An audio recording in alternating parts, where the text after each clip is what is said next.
Good morning. It is day 23 of my 30-day health challenge. 7 more days to go. I think I can do this. So this morning, my morning fasting glucose was 89. Yesterday's was 88. The day before that was 83. And I had a drop in weight from yesterday to today of almost a pound. So I'm wondering if my liver is dumping glucose, if that's one of the things that's happening to me. Time will tell. Marty talks about when we are, well, let me look it up and I'll get the words right. Just a second. I went into the data-driven fasting community, the off Facebook community, which is free to join, and I'll have a link in the description box for that free group to join. And the question that is asked, why does my glucose rise when I don't eat, which is basically, you know, the overnight fasting that I have done, and my meal yesterday I think was done by 2:30. I'm not sure, but the answer is, it may seem counterintuitive, but your blood glucose after meals or upon waking can increase as you start to lose weight, particularly if you don't have great metabolic health and or have a lot of weight to lose. Well, I don't know if my metabolic health is not particularly good. I assume it's been improving over the past number of years. I don't have a lot of weight to lose. It goes on to say, if you are overweight, and I'm not, I'm in the normal weight range, your body has a lot of stored energy to unload when you don't eat for a while. Given the opportunity, your body is eager to dump your stored energy in the form of glucose and fat into your bloodstream to make up the difference. You should see your waking blood glucose reduce over the long term, especially once you are weight stable. Well, I've been losing weight, and in this 30-day challenge of mine, which I'll put up a screenshot to show you the downward trend. Let's see. However, many people see their waking blood glucose drift up a little in the short term. They also find their blood glucose can increase during the day even if they haven't eaten. This is not a cause for concern. Your body is just releasing stored energy from its fuel reserves into your bloodstream. So yesterday I was saying in the video for day 22 that when we're overweight, just means we're walking around with unused stored energy. Energy we've taken in from our meals, but we haven't yet made full use of. I'll continue reading here. If other health markers like body fat, weight, and waist are moving in the right direction, then there's a good chance you will be in a much healthier position long term once things stabilize. And this is the very last 2 sentences. Rather than trying to fast for longer, which Marty is not about longer fasting, he is about the minimum effective dose of fasting. So rather than trying to fast for longer, which can cause your blood glucose and ketones to rise even more, it's ideal to find a sustainable daily eating pattern. Eventually, you should see your blood glucose levels fall and your body fat levels decrease as you deplete your liver glycogen. So I'm thinking that because I lost a pound, almost a pound of weight, 8/10 of a pound between yesterday and today's scale weight, that my body is releasing some stored glycogen. So we'll see. I'll just keep taking my morning numbers and see how they shake out for the entire 30 days. I'm not sure I have a, no, I would have a chart on my data-driven fasting app to show me my waking glucose numbers. Let me look at that right now. Yes, I can look on my data-driven fasting app, and I can scroll down and I can see my, let's see, waking glucose trends, and I'll change it to 30-day view. So those are my trends right there. It seems that yesterday's yogurt bowl that I made, even though it was a mixture of fats and carbs, it was the right balance, not too much of either one, and a good amount of protein. I say a good amount of protein because I wasn't looking for food the rest of the day, and so I didn't have food foraging thoughts. I also didn't have any hunger before I went to bed last night. So that was one of my smaller meals. I'll put that up in the screen to remind you, or just to show you if you didn't see yesterday's video, what the yogurt bowl looked like.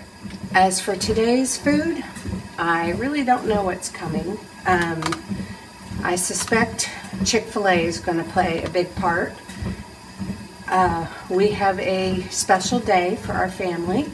Our third child of our four is being awarded his MBA degree today. So we're gathering together, making a long drive to go to his graduation ceremony, and it feels really good to have him meet that accomplishment. So, but it means that we'll all be away from home today, and eating will be done on the road. So tomorrow's morning fasting number and morning weight may be interesting on the scale. We'll see. Returning to the dashboard of my data-driven fasting app on my phone, there's a new daily lesson to read, and the question is, should I track my weight when fasting? It's a short little blurb here. You don't have to track your weight every day because the amounts of water and food change in your gut. Your body weight can change daily. While knowledge is power, and some people find that tracking their weight and blood glucose simultaneously becomes a mental struggle. Some people love all the data and find daily weighing keeps them accountable. However, others find the data is too much effort to collect. They may overthink the day-to-day fluctuations, which can lead to burnout. It's ideal to track your weight each morning to see the trends, but if you find this to be challenging, you only need to log your weight once per week to ensure you're making progress over time. And so that reminds me, I'll put up the 30-day chart with the overview of what is ideal to track during the 30 days. And when you look at the chart, you'll see that the only box that is checked off every single day of the 30 days is your pre-meal glucose number. Everything else can be done in sections, and nothing else is necessary. The most important metabolic marker you have to guide your wellness and weight is your pre-meal glucose. Are you getting down low enough in your glucose level to tell you that you have burned up your previous meal, and it's time to go ahead and take in more fuel, more energy? Fuel and energy are fats and carbs. In Trim Healthy Mama terms, the fats are S's for satisfying fats, and the carbs are E's for energizing carbohydrates. So anyway, the chart will be there for you to look at, the overview of the 30 days. And now it's time for me to get off the tread desk, go shower and dress, and get ready for a 3-hour road trip and a graduation ceremony in some kind of coliseum, and a 3-hour road trip back home again. I decided to take some preventative measures to head off indulgences by laying a good groundwork of veggies and protein. So I have a batch of the protein pancakes, protein crepes going on the stovetop. There they are. So I didn't have a full quart of egg whites, but I was able to kind of eyeball what I needed. It's basically egg whites and gelatin. I also used some glucomannan and a little xanthan gum to help soften the flipping process. I took the 3 dinner-sized crepes and I filled them with a peanut flour mixture of water, salt, and a little bit of sweetener, mixed up to be sort of a thickish peanut butter type mix, and that's what I rolled up inside of the crepes. So I call these my peanut butter crepes, and I took the 3 filled crepes and cut them in half, and the box is loaded with the 6 halves, 3 layered on top of 3. They made a great protein meal for me to have on the road trip. I had a bag of raw carrots that were organic, unpeeled carrots that I just scrubbed and then cut up into carrot sticks, and those made a good snack on the ride down and back. It was a 3-hour trip each way, so it was nice to have something to snack on that wasn't unhealthy and something we would both regret. I don't eat out very often, so I was pleasantly surprised to see that I could pick something healthy at Chick-fil-A. I got their Market Street salad, and I got the kale crunch side salad. I didn't use all the extras that they give with them, the little packets of granola and nuts, but I took the side salad and dumped it into the Market Street salad, and then I had the packet of Italian light dressing, and I mixed the Italian light dressing with some strawberry jam that was in the condiment section because the ingredients didn't seem too awful. It made a nice meal for me. Here is a very happy picture for my husband and me. We were able to celebrate one of our sons' graduations from college, earning his MBA. A very happy day indeed. Well, it is finally the end of the day. I say finally because it was a long day, 3-hour trip to the graduation event and 3-hour trip home, and the graduation itself was 2 hours long, and we had our 2 little grandchildren with us that we needed to help our daughter-in-law with. They were really good during the whole thing, but it made for a long day. The food thing wasn't a big deal after all. Before I left, I made the protein crepes and filled them with the peanut butter type mixture. So I ate some of those on the road trip. And then we met up with our son and his wife and the 2 grandchildren at Chick-fil-A, which was a great place for the little ones to be able to play in the playroom.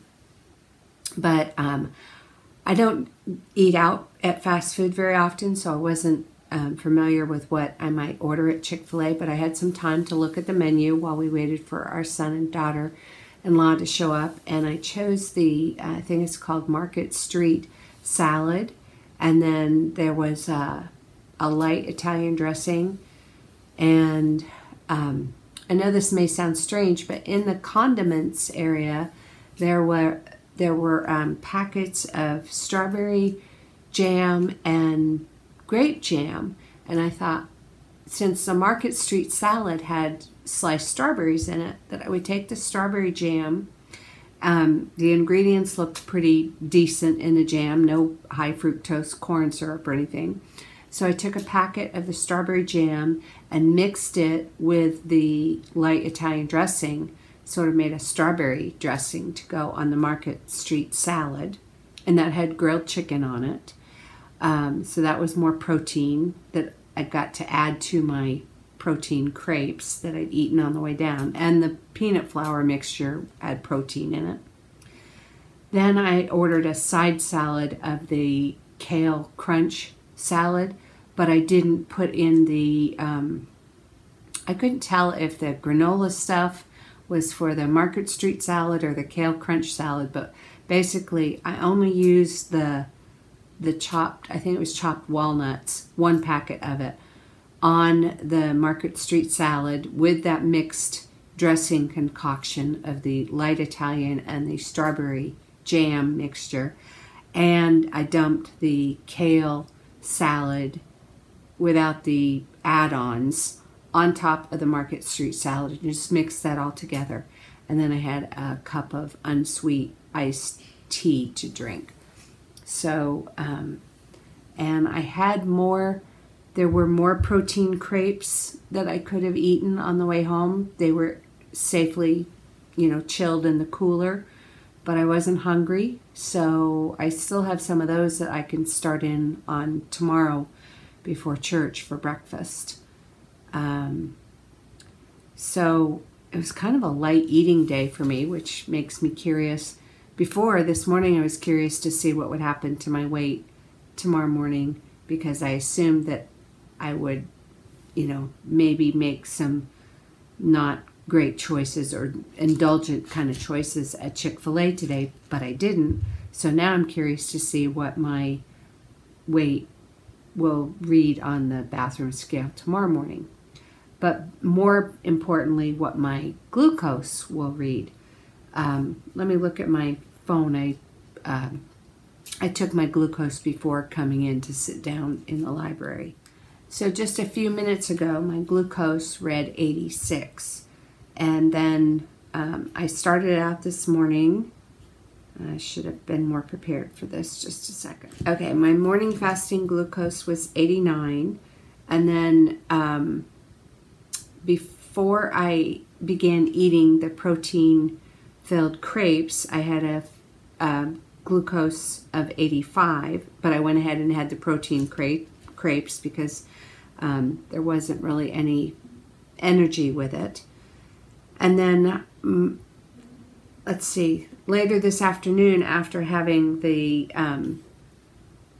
Chick-fil-A meal, my glucose read 93, and tonight at 8:37 p.m. it's 86. So I'm kind of curious to see what it'll be tomorrow morning, and then of course what my weight will be. Tomorrow will be day 24 of the challenge, and so only 6 more days left.